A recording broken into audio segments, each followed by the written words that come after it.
ఇవాళ సుప్రీంకోర్టు ఏదైతే కేసును డిస్మిస్ చేసిందో ఆ కేసులో ఎలాంటి మెరిట్స్లోకి వెళ్ళలేదు. ఇక్కడ జరిగినటువంటి ఆర్గ్యుమెంట్ కేవలం హైకోర్టులో ఉన్నటువంటి అంశం ఆధారంగా సుప్రీంకోర్టు చెప్పినటువంటి మాటనే. కానీ ఈ ఇందిరా సహాని కేసు కానీ లేకపోతే ఇతర హార్డిల్స్ ఏవైతే ఉన్నాయో వాటిని దాటే అంశం పైన ఎలాంటి చర్చ జరగలేదు. సో మీరు స్వేచ్ఛగా హైకోర్టుకు వెళ్ళి హైకోర్టులో ఉన్నటువంటి జడ్జీలు మీకు సంబంధించినటువంటి కేసును విచారించలేరని మీరు భావిస్తున్నారా అని అనుకున్నప్పుడు లేదు సార్ వాళ్ళు విచారించగలుగుతారంటే మరి అక్కడికే పోండి అని చెప్పడం జరిగింది.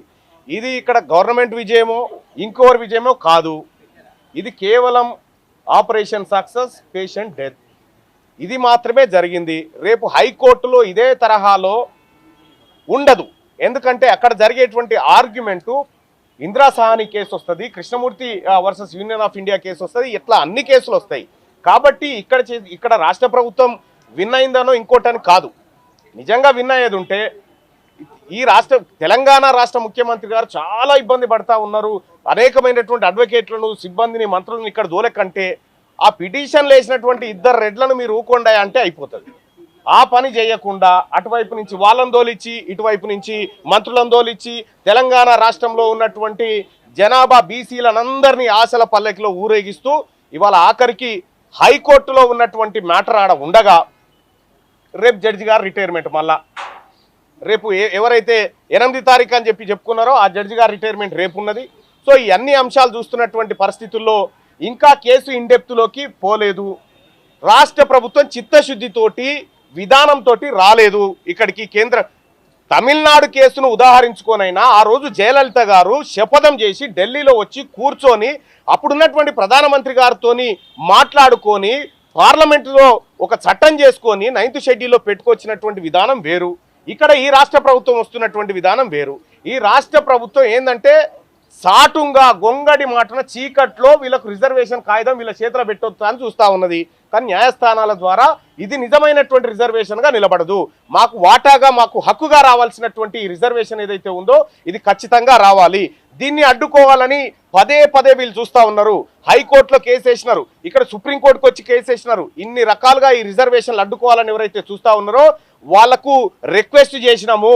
తెలంగాణ రాష్ట్రంలో ఉన్నటువంటి మా బీసీల పక్షాన రిక్వెస్ట్ చేసినాము, మీరు పిటిషన్లు వాపసు తీసుకోమన్నాము. లేదు మేము పిటిషన్లు వాపసు తీసుకోము, మేము అట్లాగే మొండిగా ముందుకు పోతాం, బీసీలకు 42% రిజర్వేషన్ రానియమనేటువంటి ధోరణితో పోతే మాత్రం తెలంగాణ సమాజంలో ఒక సరికొత్త ఉద్యమం పుడుతుంది, అది తిరుగుబాటుగా మారుతుంది. అది ఆ తర్వాత పరిణామాలన్నిటికీ రాష్ట్ర ప్రభుత్వమే బాధ్యత వహించాల్సి ఉంటుంది. మీ రెడ్డి జాగృతికి సంబంధించినటువంటి వాళ్ళే పిటిషన్లు వేస్తారు.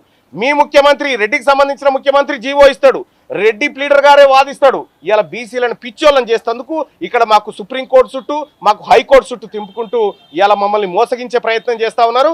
ఈ 42% రిజర్వేషన్ బీసీలకు రాకుండా పోతే ముఖ్యమంత్రి రేవంత్ రెడ్డి గారు బేషరతుగా రాజీనామా చేయాలని చెప్పి డిమాండ్ చేస్తూ ఉన్నారు.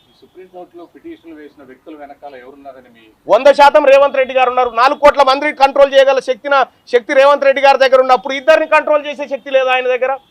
ఆయన చెప్పొచ్చు కదా, అయ్యా బాబు 70 సంవత్సరాల నుంచి మనం వాళ్ళకి సంబంధించినటువంటి అన్ని హక్కులు వాడుకుంటా ఉన్నాము, ఇవాళ మనం దాన్ని అడ్డుకోకూడదు అని చెప్పి వాళ్ళిద్దరిని ఎందుకు మేనేజ్ చేయలేకపోతా ఉన్నారు? కాబట్టి నేనేమంటా ఉన్నా, రాష్ట్ర ప్రభుత్వం చిత్తశుద్ధి ఉంటే ఇలా కంచెగచ్చి బౌలి భూములకు సంబంధించి వాదనలు ఎట్లా జరిగినాయి, ఎంత పెద్ద లాయర్లు వచ్చినారు, ఇక్కడ కూడా ఏమైనా పొరపాటు జరుగుతుందేమని పోయి వాళ్ళు కూర్చుంటే న్యాయస్థానం గౌరవ న్యాయస్థానం ఏం చేసింది, హైకోర్టు దాకానైతే పోయిరాపోరి ఫస్ట్ అని చెప్పడంతో ఆగింది. కానీ ఇది హైకోర్టుతో ఆగిపోయి మళ్ళీ సుప్రీంకోర్టు దాకా రాదన్న నమ్మకం అయితే లేదు. అక్కడ ఆ వ్యవహారం జరుగుతుంది, మళ్ళీ ఇక్కడికి వస్తుంది. కాబట్టి నేను రిక్వెస్ట్ చేస్తా ఉన్నా, రెడ్డి మిత్రులకు రిక్వెస్ట్ చేస్తా ఉన్నా, మా కడుపు కొట్టకండి, మా పొట్ట మీద కొట్టకండి, దయచేసి మీరు పిటిషన్లు వాపసు తీసుకోమని చెప్పి రిక్వెస్ట్ చేస్తా ఉన్నా.